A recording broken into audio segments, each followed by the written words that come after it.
بسم اللہ الرحمن الرحیم۔ السلام علیکم۔ میرا نام آفرین ہے۔ میں کالج کے آخری سال میں پڑھ رہی تھی، مگر امی کی روک ٹوک سے بہت تنگ آ چکی تھی۔ آفرین، کالج جانے کا یہ کون سا انداز ہے؟ اتنے لمبے بال کون کھلے رکھتا ہے؟ امی نے اسے ٹوکا۔ آفرین نے منہ بنا کر ماما کو دیکھا۔ امی، یہ پرانا زمانہ نہیں ہے، یہاں سب ایسے ہی فیشن کرتے ہیں۔ امی کی بات کو نظر انداز کرتے ہوئے کالج کی وین میں بیٹھ کر وہ باہر دیکھنے لگی۔ کچھ ہی دیر بعد کالج میں داخل ہوتے اس کی نظر امینہ پر پڑی۔ وہ اس کی سب سے پیاری دوست تھی۔ کالج میں پہلے ہی دن دونوں کی دوستی ہو گئی تھی اور یہ امینہ ہی تھی جسے دیکھ کر آفرین کے رنگ بدلنے لگے تھے۔ امینہ اپنے لمبے سنہری بالوں کو کھلا رکھتی تھی، کبھی کبھار تو کانوں میں بڑے بڑے آویزے بھی جھولتے تھے۔ موقع ملتے ہی وہ سرخ لپسٹک لگا لیا کرتی تھی اور کلاس آف کر کے کالج کے پچھلے حصے میں بیٹھ کر کھانا پینا اس کا سب سے پسندیدہ مشغلہ تھا، اور یہی سب کچھ آفرین نے اس سے سیکھنا شروع کر دیا تھا۔ ابھی بھی وہ دونوں کالج کے پچھلے حصے میں بیٹھے تھے۔ امینہ اسے اپنے کسی لڑکے کا قصہ سنا رہی تھی۔ امینہ کی زندگی میں لڑکوں کی کمی نہیں تھی، نہ جانے کیسے وہ روز کسی نئے انسان کو قصہ سناتی۔ پتہ ہے، رات کو اس کا فون آیا تھا، امینہ نے آنکھ کا اشارہ کرتے ہوئے کہا، جیسے آفرین فوراً سمجھ جائے گی۔ ارے اشارے کیا کر رہی ہو؟ منہ سے بتاؤ نا کس کا؟ تمہارے پاس بھی نہ جانے کتنے لوگوں کے فون آتے ہیں، میں نے تو آج تک کبھی کسی ایک لڑکے سے بھی بات نہیں کی، آفرین افسوس زدہ انداز میں کہتے ہوئے اس کی طرف دیکھ رہی تھی۔ اس کی بات پر امینہ زور سے ہنسی، کہنے لگی، ایسے رنگ ڈھنگ والی لڑکیوں کو بھلا کون پسند کرتا ہے؟ آج کل کے لڑکوں کو ماڈرن لڑکیاں پسند ہیں۔ تم اپنا حال تو دیکھو۔ میرے حال کو چھوڑو، یہ بتاؤ رات کس کا فون آیا تھا؟ آفرین کو دلچسپی ہوئی۔ ارے وہ سلمان کا۔ اس نے آہستہ سے سلمان کا نام لیا اور آفرین کی آنکھیں پھٹی رہ گئیں۔ وہی جس نے کالج کے باہر تمہیں اپنا نمبر دیا تھا؟ آفرین نے رازانہ انداز میں پوچھا۔ ہاں وہی، اس نے مجھے اپنا نمبر دیا تھا تو میں نے بھی ہیلو کا میسج کر دیا، اور پتہ ہے اس نے مجھے فون کیا اور 2 گھنٹے تک بات کرتا رہا۔ ارے وہ تو میرے عشق میں پوری طرح دیوانہ ہو چکا ہے۔ یہ کہہ کر امینہ زور سے ہنسی تھی اور آفرین اسے دیکھ کر رہ گئی تھی۔ یار لیکن تم تو جنید سے پیار کرتی ہو نا؟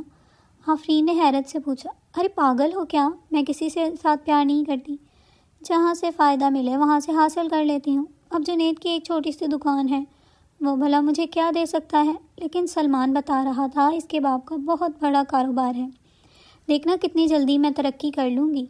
یہ کہتے ہوئے اس نے اپنا مہنگا فون آفرین کے سامنے گھمایا جو اسے جنید نے تحفے میں دیا تھا، اور آفرین دیکھ کر رہ گئی۔ یار کتنی بار کہا ہے کالج میں فون نہ لایا کرو، پکڑی گئی تو مشکل ہو جائے گی۔ آفرین کے خوف کے مارے جان نکل رہی تھی۔ تم بس ڈرپوک ہی رہنا، اپنے ماں باپ کے پیچھے پیچھے چلتی رہنا۔ کیا مل رہا ہے تمہیں یہ سب کر کے؟ کون سا تمہارے کسی بہت اونچے خاندان سے رشتے آ رہے ہیں؟ وہی تمہارا خالہ کے بیٹے کا رشتہ آیا تھا نا تمہارے لیے، جو فوڈ پانڈا پر بائک چلاتا ہے۔ بتاؤ کیا دے سکتا ہے وہ تمہیں؟ امینہ نے منہ بنا کر آفرین کو سچائی بتائی تھی، اور آفرین چپ کر کے بیٹھ گئی تھی۔ اسی نے تو امینہ کو بتایا تھا اس کی خالہ کے بیٹے سنیل کا رشتہ اس کے لیے آیا تھا۔ ابھی ماما نے ہاں نہیں کی تھی، لیکن اس کا ارادہ تھا کہ وہ سنیل کے اپنا داماد بنا لیں گی۔ بولو چپ کیوں ہو؟ اسی فوڈ پانڈا والے کے ساتھ رخصت ہونے کا ارادہ ہے کیا؟ امینہ نے آفرین کو چھیڑا تھا اور آفرین نے گہری سانس بھری تھی۔ ایسی بات نہیں ہے یار، سنیل پڑھا لکھا ہے، ابھی تو اس کا MBA کا آخری سال بھی چل رہا ہے، پھر اسے کوئی اچھی نوکری مل جائے گی۔ وہ مجبوری میں فوڈ پانڈا کا کام کر رہا ہے، اور اس میں کوئی برائی تو نہیں ہے، وہ محنت کرتا ہے۔ آفرین نے کافی حد تک سنیل کو بچانے کی کوشش کی تھی۔ اوہ، لگتا ہے تمہارا اسی سے شادی کا ارادہ ہے۔ چلو مبارک ہو، پھر ساری زندگی چھوٹی چھوٹی چیزوں کے لیے ترستی رہنا۔ تمہاری پسند کا ایک پرفیوم تک تمہیں تحفے میں نہ دے سکا، ایسی محبت کا کیا اچار ڈالو گی؟ امینہ منہ بنا کر کھڑی ہو گئی تھی۔ ارے تمہیں کیا ہو گیا امینہ، تم کیوں ناراض ہو رہی ہو؟ آفرین فوراً ہی اس کے پیچھے کھڑی ہوئی تھی۔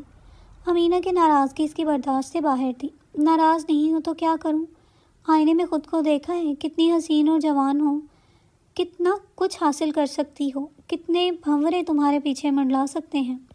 اپنا حلیہ تو درست کرو، خود کو اس قابل تو بناؤ، تم چاہو تو ہاتھ بڑھا کر آسمان چھو لو، مجھ سے کہیں زیادہ حسن تو تم میں ہے۔ لیکن تمہیں یہ بات سمجھ نہیں آتی، خالہ کے بیٹے سے شادی کر لو گی؟ امینہ نے منہ ہی منہ میں بڑبڑائی۔ آفرین کی ہنسی چھوٹ گئی تھی۔ اچھی لگتی ہو میری نقل کرتے ہوئے، آفرین نے اسے چھیڑا تھا۔ میں کہہ رہی ہوں ابھی بھی وقت ہے، سنبھل جاؤ۔ آفرین نے سر ہلایا۔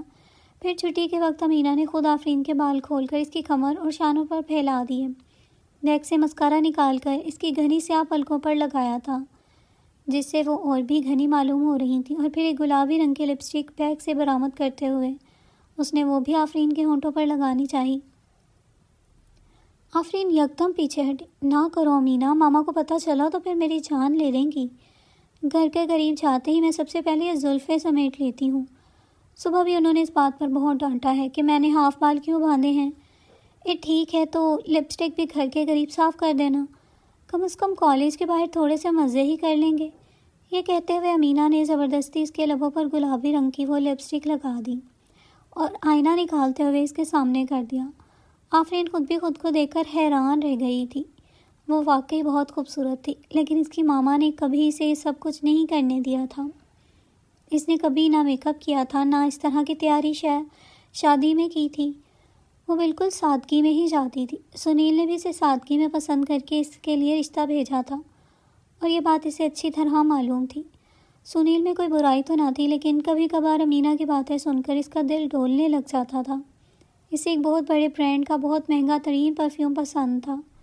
ایک بار اس نے سنیل سے اس بات کا ذکر بھی کیا تھا، لیکن سنیل نے آج تک تحفے میں اسے وہ پرفیوم نہ دیا، اور یہ بات کبھی کبھی اسے بہت بری بھی لگتی تھی، کیونکہ امینا جو بھی مانگتی وہ ہر ایرا غیرہ اس کو فوراً دے دیتا، جبکہ سنیل تو اس سے محبت کا دعوے دار تھا، پھر بھی اس کی اتنی سی خواہش آج تک پوری نہ کر سکا تھا۔ اس کے بھی خواب آہستہ آہستہ اونچے ہوتے جا رہے تھے۔ اس کا بھی دل چاہنے لگا تھا کہ اس کے پاس امینا جیسا مہنگا موبائل ہو، کوئی محبت بھری باتیں کرنے والا امیر انسان ہو جو اس کے منہ سے نکلتی ہر خواہش پوری کرے۔ سنیل تو اس وقت اپنے گھر کی ضروریات پوری کرنے کی چکی میں ہی پس رہا تھا۔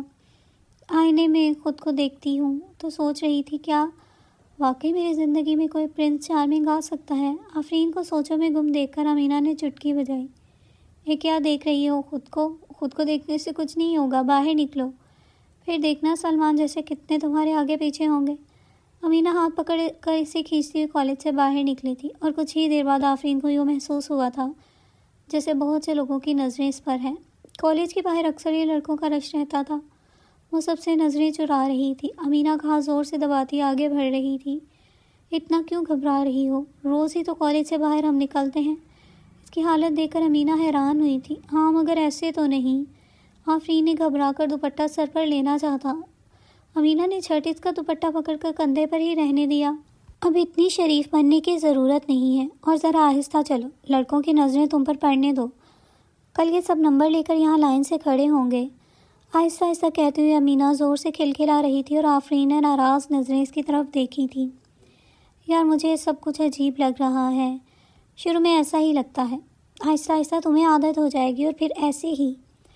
وہ دونوں آگے نکل آئیں۔ وین میں بیٹھتے امینا نے آفرین کو خداحافظ کہا تھا۔ آفرین نے گھر کے قریب پہنچتے ہی سب سے پہلے اپنے بال جوڑے کی صورت لپیٹے تھے اور لپسٹک بھی صاف کر لی تھی۔ وین میں اس کے برابر میں بیٹھے ملکہ نے اسے یوں روپ بدلتے دیکھا تو کہنے لگی، ایسے کام کیوں کرتی ہو کہ آنٹی کے خوف سے گھر کے قریب آتے ہی خود کو بدلنا پڑے؟ تمہاری یہ دوست امینا مجھے کچھ ٹھیک نہیں لگتی، بہتر ہے کہ اپنے دوست بدل لو۔ ملکہ نے اسے فوراً مشورے سے نوازا تھا۔ ملکہ اور وہ دونوں اسکول کے زمانے سے ساتھ تھے، لیکن ملکہ سے کبھی آفرین کی گہری دوستی نہ ہو سکی۔ ابھی بھی اس کی یہ نصیحت سن کر آفرین کو غصہ آیا تھا۔ تم اپنے کام سے کام رکھو اور میری اور امینا کی دوستی سے جلنا بند کر دو، غصے میں کہتی آفرین اپنے دروازے کے پاس اتر گئی تھی، اور ملکہ نے کانوں کو ہاتھ لگائے تھے۔ آفرین کے بدلتے ہوئے رنگ وہ اچھے سے محسوس کر رہی تھی، لیکن چاہ کر بھی وہ اسے روک نہ پائی تھی، کیونکہ ان دونوں کے درمیان زیادہ دوستی نہیں تھی۔ گھر پہنچ کر آفرین کا دل دھڑک رہا تھا، ایسے لگ رہا تھا جیسے اس کی چوڑی پکڑی جائے گی، لیکن ماما نے اس کی طرف دیکھا بھی نہیں تھا، وہ باورچی خانے میں مصروف تھی۔ پھر شام ہوئی تو امینا کا فون آ گیا۔ وہ ہنستے ہوئے کہنے لگی، لو بھائی، میں تو تمہارے لیے بھلائی کا سوچ رہی تھی، میرے ساتھ برائی ہو گئی۔ آفرین نے حیرت سے پوچھا، کیا ہوا؟ کہنے لگی، پتہ ہے سلمان تمہارے بارے میں پوچھ رہا تھا، کہہ رہا تھا وہ تمہارے ساتھ جو لڑکی رہتی ہے اس کا نام کیا ہے؟ بتاؤ ذرا، وہ تو تم پر ہی فدا ہو گیا ہے۔ یہ سن کر آفرین کا دل دھڑک اٹھا۔ یار میں نے تو کچھ نہیں کیا، تم نے مجھے تیار کیا تھا۔ آفرین گھبرائی، کہیں امینا ناراض نہ ہو جائے۔ پریشان کیوں ہو رہی ہو؟ میں نے سلمان کو تمہارا نمبر بھی دے دیا ہے، ہو سکتا ہے وہ رات کو فون کرے، دو چار پیار کی باتیں کر لینا، کچھ تم بھی، ویسے بھی وہ ایک وقت میں کئی لڑکیوں کو چلا سکتا ہے، تو ہم دونوں مل کر اسے کیوں نہیں چلا سکتے؟ امینہ کی بات سن کر آفرین کی جان نکلی تھی۔ تم نے میرا نمبر کیوں دیا امینہ؟ اگر پاپا کو پتہ چلا تو میرا کالج آنا جانا بند کر دیں گے اور میں اس سے کیا بات کروں گی؟ تم کچھ نہ کہنا، شروعات وہی کرے گا۔ تم خود ہی اس کی محبت کے دھارے میں بہتی چلی جاؤ گی۔ ویسے بھی تھوڑی سی دیر میں ہی وہ پٹری سے اتر جاتا ہے۔ تم بس اس کی باتیں سنتی رہنا، اس کو تڑپاتی رہنا۔ دیکھنا کیسے تم پر لٹو ہو کر پیسے لٹانا شروع کرے گا۔ بہت امیر ہے، اسے نہ جانے دینا۔ اور سنو، بہت جلد خود کو اس پر کھول نہ دینا۔ اس طرح وہ تمہاری کوئی خواہش پوری نہیں کرے گا بلکہ مفت میں مزے لے گا۔ امینہ نے اسے سمجھانے کی کوشش کی تھی۔ نہیں امینہ، مجھے ڈر لگ رہا ہے، مجھے سب کچھ نہیں چاہیے، آفرین نے کہا۔ آفرین، ڈرنے کی کیا بات ہے؟ کچھ نہیں ہوتا۔ رات کو تم اپنے کمرے میں اکیلی ہوتی ہو، روم لاک کر لینا اور سکون سے باتیں کرنا۔ کچھ دیر امینہ نے آفرین کو سمجھایا اور پھر فون بند کر دیا۔ آفرین یہاں وہاں ٹہل رہی تھی۔ اگر فون آیا تو میں فوراً کاٹ دوں گی۔ میں موبائل فون ہی آف کر دیتی ہوں۔ نہ جانے آفرین کیا کیا سوچ رہی تھی۔ رات کے 1 بجے کے قریب اس کا فون بج اٹھا۔ خوف کے مارے سے نیند تک نہیں آئی تھی۔ اس نے نمبر دیکھا تو انجانے نمبر تھا۔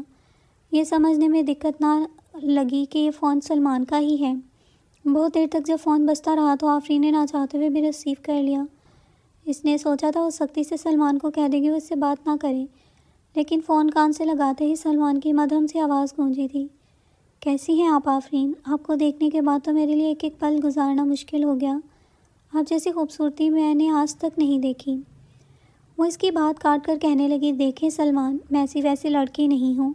امینہ نے مجھ سے پوچھے بغیر ہی آپ کو میرا نمبر دے دیا، لیکن آپ آئندہ مجھے فون نہ کیجیے گا۔ ہمت کرتے آفرین نے تھوڑی سختی سے سلمان کو منع کرنے کی کوشش کی تھی۔ آپ کیوں گھبرا رہی ہیں آفرین؟ میں بھی کوئی ایسا ویسا لڑکا نہیں ہوں۔ میں آپ سے محبت کرنے لگا ہوں، آپ سے دوستی کرنا چاہتا ہوں، آپ کی زلفوں کا اسیر ہو گیا ہوں۔ سلمان کی بات سن کر آفرین کے منہ سے ایک لفظ بھی نہ نکلا۔ وہ پہلی بار کسی مرد کے منہ سے اپنی ایسی تعریف سن رہی تھی۔ صرف مخالفت ہونے کی وجہ سے خود بخود اس کا دل بے ایمان ہونے لگا۔ اور پھر سلمان کا انداز تو ویسے ہی دل دھڑکا دینے والا تھا۔ اس کے الفاظ میں محبت کا وہ جام تھا جو دھیرے دھیرے آفرین کو مدہوش کرنے لگا۔ وہ اس کے بالوں سے شروع ہو کر اس کے پیروں پر رکا تھا اور اس دوران 2 گھنٹے گزر گئے تھے۔ اس نے آفرین کی جس انداز میں پذیرائی کی تھی، آفرین کو لگا تھا شاید وہ اس دنیا کی سب سے خوبصورت لڑکی ہے۔ 2 گھنٹے بعد جب گھڑی پر اس کی نظر پڑی تو اسے ہوش آیا کہ سلمان 2 گھنٹے سے اس سے بات کر رہا تھا۔ آفرین نے آہستہ سے کہا، بہت دیر ہو گئی ہے سلمان، مجھے نیند آ رہی ہے۔ اچھا تو پھر کل بات کریں گے نا؟ سلمان نے دوبارہ سے سوال کیا تھا۔ آفرین نے کوئی جواب نہ دیا تو کہنے لگا، مجھے پتہ ہے آپ کا فیوریٹ پرفیوم کون سا ہے۔ میں کل امینہ کے ہاتھ آپ کے لیے تحفہ بھیجوں گا، آپ اسے قبول کیجیے گا، میں اپنی عزت افزائی سمجھوں گا۔ یہ سن کر آفرین یکدم گھبرا گئی کیونکہ اس کا فیوریٹ پرفیوم کئی ہزار روپے کا تھا۔ اس کی خالازاد بہن وہ پرفیوم استعمال کرتی تھی جو خود اس نے آج تک صرف دیکھا تھا یا پھر کالج میں ایک لڑکی کے پاس تھا جسے لے کر اس نے ایک بار استعمال بھی کیا تھا۔ نہیں، اتنا مہنگا تحفہ میں نہیں لے سکتی، آفرین نے جھٹ انکار کیا۔ میرے لیے کچھ بھی مہنگا نہیں ہے، اور خاص کر آپ کے حسن کے سامنے تو یہ سب کچھ بے مول ہے۔ یہ کہہ کر سلمان نے فون بند کر دیا تھا اور آفرین کے چہرے پر مدھم سی مسکراہٹ آ گئی تھی۔ اپنی اتنی تعریفیں سننا، اپنا من پسند تحفہ وصول کرنا کس کو پسند نہیں ہوتا؟ کچھ دیر پہلے وہ جس سلمان سے بات کرنے کے وقت خوف کھا رہی تھی، اب اسی سلمان کے بارے میں سوچنے لگی تھی۔ کیا واقعی سلمان اس سے محبت کر بیٹھا تھا؟ لیکن وہ تو امینہ کا عاشق تھا نا؟ پھر بہت سارے سوالات آفرین کے دل و دماغ میں گھوم رہے تھے۔ صبح ہوتے ہی اس نے رات والی ہر بات امینہ کو کہہ ڈالی تھی۔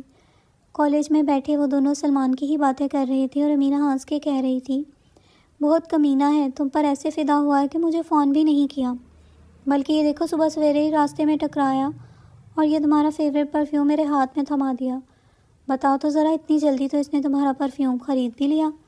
بڑی خوش قسمت ہو تم، اتنی محبت وہ مجھ سے بھی نہیں کرتا تھا۔ مجھے تو لگتا ہے واقعی تمہارا عاشق ہو گیا، جبھی تو مجھے بھی اگنور کر دیا۔ امینہ ہنسنے لگی اور آفرین شرمندہ سی ہو رہی تھی۔ ایسی بات نہیں ہے یار، میں تو یہ لینا بھی نہیں چاہتی، گھر میں کسی نے دیکھ لیا تو قیامت کھڑی ہو جائے گی۔ تم ہی بتاؤ کیا کروں؟ اور رکھ لو، کچھ نہیں ہوتا۔ امینہ نے تیزی سے وہ پرفیوم آفرین کے بیگ میں ڈال دیا تھا۔ گھر میں کسی کو کیسے پتہ چلے گا؟ اپنی الماری میں چھپا کے رکھنا۔ چھٹی کے وقت دونوں کالج سے باہر نکلے تو پھر آفرین کا حلیہ بدلا ہوا تھا۔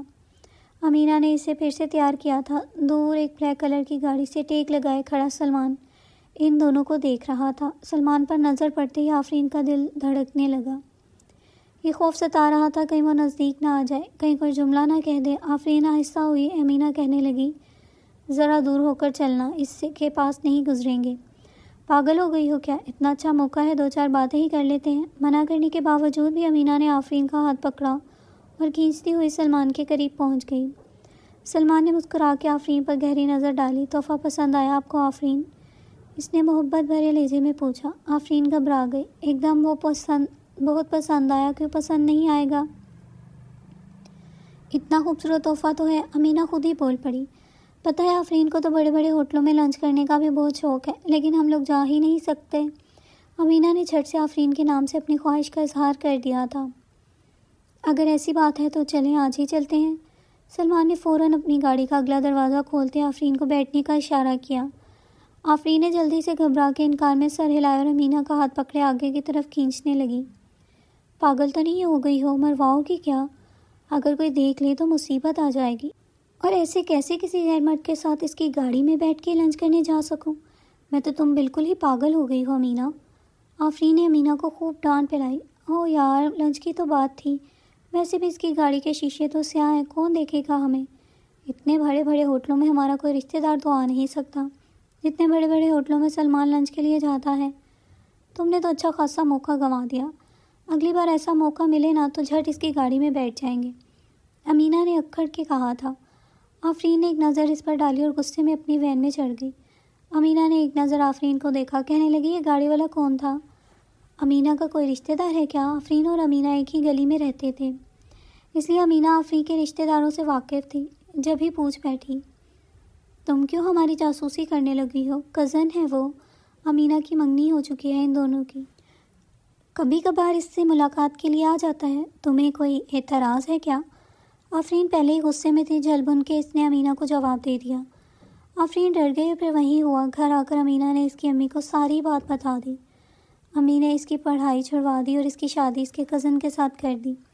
اب آفرین عام بیوی جیسی بور زندگی گزارنے لگی اور پچھتانے لگی کہ کاش اس کی دوست امینہ اس کے گھر والوں کو امینہ کے ساتھ دوستی کے بارے میں نہ بتاتی۔